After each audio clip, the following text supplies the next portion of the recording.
The flexibility and features of Studio One are just the start. Console One adds the analog sound quality of top mixing consoles and hardware. And the tactile control over your Softube processing will inspire you while also giving you additional control within your DAW. We already have the Console One plugin across all the tracks in this session. We could select tracks at the top, we could solo, we could mute, we could control our volume, and we could control our pan. But Console One offers so much more by offering you the great filters, shape, EQ, compression, drive, and character of analog hardware. Let's turn on our on-screen display and start by selecting track 23.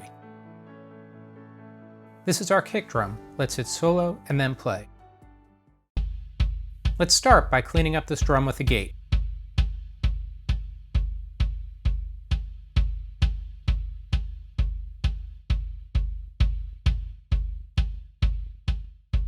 The gate cleans up a lot of the mic leakage. Now let's add some punch with the transient shaper. Or if we'd like, we could take away some sustain. Or we could even add sustain. Let's put our punch back in and move over to the EQ. Let's cut out some of the low rumble with a filter and then add a little bit of a boost at the fundamental of the kick drum. That adds a ton of body. Now let's see if we could get a little more click from the beater.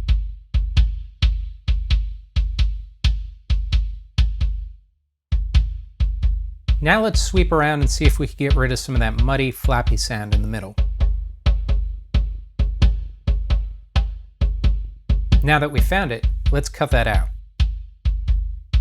Let's add a little compression and adjust our ratio so that we can get this kick drum sitting better when we add it to the mix. Already, our kick drum sounds way better.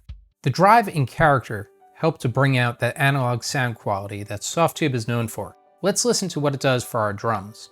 Let's start by selecting track 21. We'll hold the group button and then select 22, 23, and 24 to make them one group. Let's solo all 4 of our drums and listen to what happens as we bring up the drive and adjust the character on all 4 drums.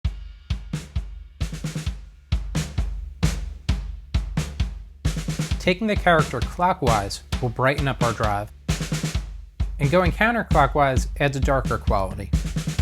The drive and character really glue our drums together.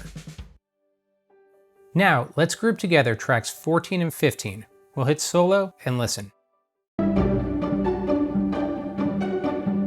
These strings could benefit from some low cut, so let's do that, and then we'll use our sends to add some ambience with reverb and delay.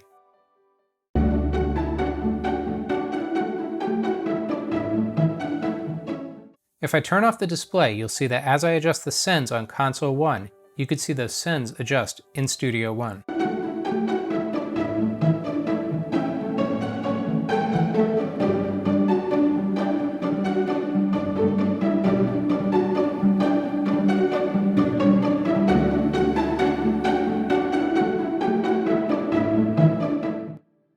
There are many other channel strips available for Console One, and you can load them across all your channels at once, or you could select to put a different channel strip on each channel. You can also load in a separate shape, EQ, and compressor at the top. Take a look as I scroll through the giant list of Softube and U82 equalizers that are available on Console One. After loading in your own EQs, shape, and compressors, you could then go on over to Save Preset and customize your own channel strip that you could save as a preset for use later on. Console One is perfectly integrated with Studio One so that you could select tracks, do all of your mixing, and do all of your sculpting directly from the tactile control of Console One.